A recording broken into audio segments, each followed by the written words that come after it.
जय हिंद दोस्तों, मैं महेंद्र शर्मा स्वागत करता हूं वन वर्ल्ड हिंदी में आपका। उम्मीद करता हूं आप खुश और स्वस्थ हैं। दोस्तों आइए दिखाते हैं पाक मीडिया की एक और लेटेस्ट डिबेट, जिसमें कैसे ओरियो मकबूल अब बोल रहा है पाकिस्तान की जो हुकूमत है वो कुछ भी नहीं कर पा रही है, क्योंकि अभी आने वाले सालों में जैसे जैसे IMF की जो कंडीशंस है उन पे कैसे टैक्स बढ़ाया जा रहा है और मैं हर चीज़ पे टैक्स दे रहा हूं, तो कैसे इस पाकिस्तानी को मिर्ची लग गई कि मैं टैक्स क्यों दूं। तो कहीं ना कहीं एक देश की अर्थव्यवस्था जो होती है वो सिर्फ और सिर्फ उस देश से कलेक्ट किए हुए टैक्स से ही पे ही निर्भर करती है। तो आज ओरियो मकबूल ने बताया है कि पाकिस्तान की जनता का जो हर हुकूमत ने सिर्फ और सिर्फ खून चूसा है और आने वाले समय में भी ऐसा ही होने वाला है। तो दोस्तों, कैसे पाकिस्तान में आज हालात बन चुके हैं कि पेट्रोल डीजल के रेट हैं वो भी बढ़ा दिए गए हैं और कहीं ना कहीं अब आगे आने वाले समय में जो वस्तुएं खाने पीने की थी, आटा, तेल, चीनी, दाल, इन चीज़ों पे भी टैक्स बढ़ा के और उसके प्राइसेस बढ़ाए जाएंगे और पाकिस्तान की आवाम का खून चूसा जाएगा सरकार की तरफ से। दूसरी तरफ ये सिर्फ और सिर्फ इलेक्शन की ही बात कर रहे हैं। तो दोस्तों देखिए डिबेट और कमेंट में अपनी प्रतिक्रिया जरूर दें। लास्ट में आपसे रिक्वेस्ट करूँगा, चैनल पर नए हैं तो चैनल को सबसे पहले सब्सक्राइब करें, लाइक शेयर कमेंट जरूर करें। दोस्तों जय हिंद, वंदे मातरम, भारत माता की जय। दोस्तों पेट्रोलियम मसनूआत की कीमतें बढ़ाना एक मजबूरी है किसी भी सियासी हुकूमत की, अगर बाहर से महंगा हो रहा है, लेकिन सियासत इस पर साथ साथ जारी रहती है और ऐसा लगता है कि पहले जो नून लीग करती रही है वो भी सियासत ही करती रही है, हालांकि वो ये समझती है कि महंगा पेट्रोल है तो महंगा करना पड़ेगा।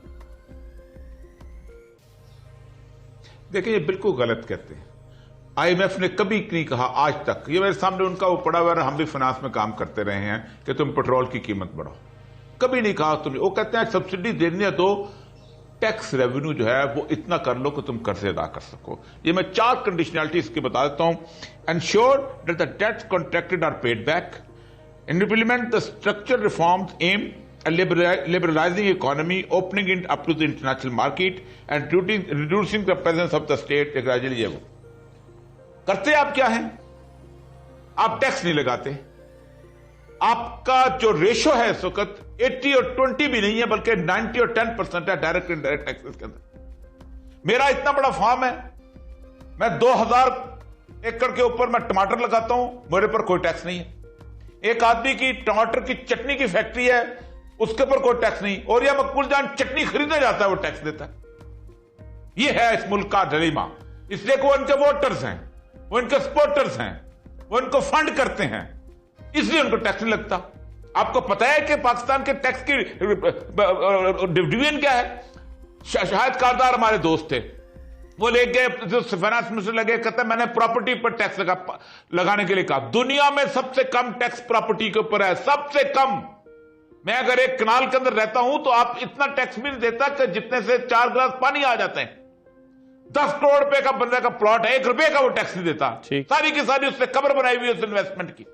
आपकी प्लानिंग है। IMF ने मुझे कुछ दिखा दे कि IMF ने कहा हो कि पेट्रोल की कीमत बढ़ानी है हमने, मुझे को बता दे कि IMF ने कहा हो, कहता है सब्सिडी दो, तुम्हारे पास पैसा है, बेशक मुफ्त पेट्रोल दो लोगों को यार। नहीं, मगर दूसरा मामला यह है ना सर औरिया साहब कि क्या दुनिया में अगर कीमतें ज्यादा हैं तो उसको सस्ता बेचा जा सकता है। यानी मईशत के ऊपर अगर आपकी मईशत में जान नहीं है तो अपनी मईशत में बोझ डाला जा सकता है। सब्सिडी का जो मिफ्ता साहब कहते हैं 120 अरब रुपए महीना आपको पे करना पड़ रहा है। अगर आप टैक्सेशन पूरी करते हैं तो आप डाल भी लें। नहीं, ईरान में आटा नहीं होता, ईरान में मुफ्त रोटी दी जाती है, मुफ्त। मैं बता रहा हूं क्यों देते हैं, उनको पता है कि हम असल मसला ये नहीं है। हमारे यहां मुस्तकिल पीपल पार्टी हो, नून लीग हो, PTI हो, कोई हो, पाकिस्तान में आप मुशर्रफ जैसा बंदा यहां पर नहीं कर सका बुक्ड इकोनॉमी किसी तौर पर, उठा के परे फेंक दिया, उनको कहा जाओ निकलो जी। जब जो बंदा एक पान वाला है ना, वो 5 लाख रुपया अगर कमाता है, ठीक है, तो 500 रुपए टैक्स देगा, 20,000 रुपया रिश्वत देगा इनके इंस्पेक्टर्स को। ऊपर से नैब का कानून लेके आ गए हैं। सही। अब तो आप पकड़ के दिखाए मुझे किसी कस्टम इंस्पेक्टर को, अब तो पकड़ के दिखाए कि पाकिस्तान की तारीख में नहीं, दुनिया की तारीख में पहली दफा हुआ है कि बददियानत और करप्ट लोगों की बात मानी गई है कि हमें काम नहीं करने देते। यार दुनिया में कभी ऐसा हुआ है? सही है, बिल्कुल ठीक है। अब तो टैक्स लगा।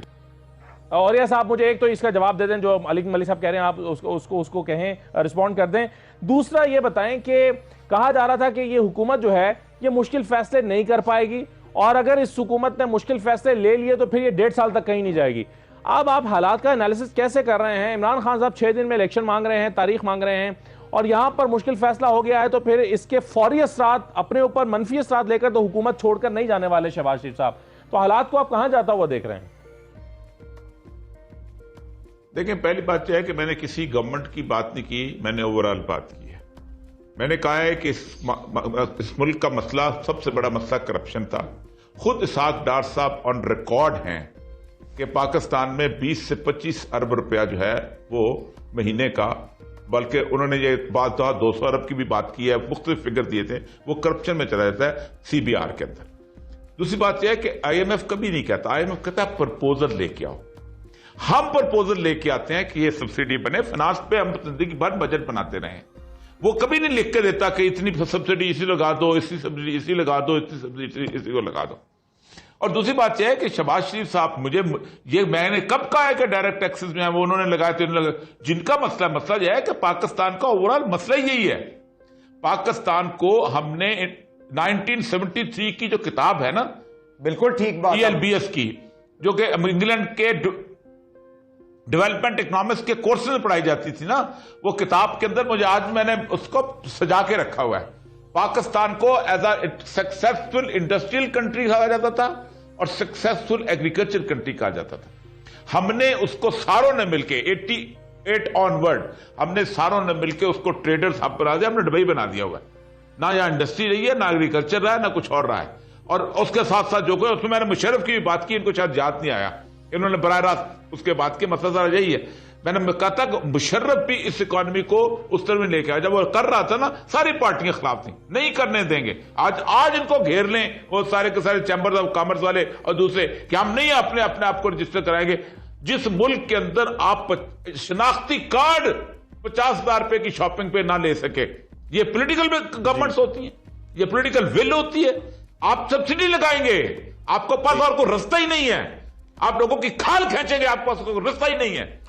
आप मेरे जैसे बंदे, मैं जाऊंगा खाना खाने, मैं टैक्स दूंगा, मैं खरीदूंगा जूता, मैं टैक्स दूंगा, मैं खरीदूंगा साबुन, मैं टैक्स दूंगा, मैं खरीदूंगा दवाई, मैं टैक्स दूंगा। यानी इलेक्शन की तरफ बढ़ते हुए आपने गरीबों की खाल करने के बाद किया क्या है?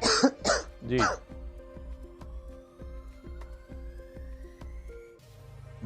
जी जी, अच्छा नहीं, मैं वैसे कह रहा हूं कि उन्होंने मुझे कह देता गलत आदर्शमान, मुझे झूठ बोलने की आदत नहीं है मैंने, और मैं किसी पार्टी की बात नहीं कर रहा हूं जी। चलें, ये तो हो गया ना सर। अगला सवाल मेरा आपसे ये था, और यह साहब मेरा आपसे सवाल ये था कि हुकूमत के बारे में समझा जा रहा था ये मुश्किल फैसले नहीं लेंगे और आवाम के पास चले जाएंगे। अब ये PTI के लोगों की असेसमेंट थी, कुछ और लोगों की असेसमेंट भी थी, कुछ ख्वाजा आसिफ साहब के बयान भी ऐसे आ रहे थे, कुछ मरियम साहबा के आए थे, उससे तासुर यही मिला था कि मुश्किल फैसले लेने को तरजीह देंगे अवाम के पास जाने पर। अब चूंकि इन्होंने मुश्किल फैसले ले लिए हैं, तो क्या अब फौरी तौर पर अवाम के पास जाएंगे या अब 1.5 साल इंतजार करना पड़ेगा PTI को? नहीं, मेरा ख्याल है कि अवाम के पास चले जाएंगे। कुछ 2 बुनियादी काम जो जरदारी साहब ने करवाने थे वो तो करवा लिए, वो तो हो गए, ठीक है। अब वो एक इलेक्शन का आ गया, एक नैब का आ गया, नैब का आ गया। अब इसके बाद देखें, जितनी देर भी ये लोग रहेंगे ना, उतनी देर इमरान खान की गवर्नमेंट इनके ज़हनों से लोगों के वहम होती चले जाएगी, ये सामने फोर फ्रंट पे आ जाएंगे। और अगर तो नून लीग के, हाँ, क्योंकि जाहिर बात है मुझे नहीं समझ आती कि ये स्टेप किसने लिया था, ये असर के वक्त रोजा किसने खोला था, ये खास तौर पे धक्का किसने दिया था, मुझे नहीं समझ आती। लेकिन मुझे लगता यह है कि एक सेंस प्रिवेल कर रही है कि जो कुछ अरसे के बाद जितना जा सकते हैं गवर्नमेंट के, अभी तो कह देंगे ना जी इमरान खान की हुकूमत थी, उसने किया है, अभी तो 1 मिनट नैब का आ गया। अब इसके बाद देखें, जितनी देर भी ये लोग रहेंगे ना, उतनी देर इमरान खान की गवर्नमेंट इनके ज़हनों से लोगों के वहम होती चले जाएगी, ये सामने फोर फ्रंट पे आ जाएंगे। और अगर तो नून लीग के, हाँ, क्योंकि जाहिर बात है मुझे नहीं समझ आती कि ये स्टेप किसने लिया था, ये असर के वक्त रोजा किसने खोला था, ये खास तौर पे धक्का किसने दिया था, मुझे नहीं समझ आती। लेकिन मुझे लगता यह है कि एक सेंस प्रिवेल कर रही है कि जो कुछ अरसे के बाद जितना जा सकते हैं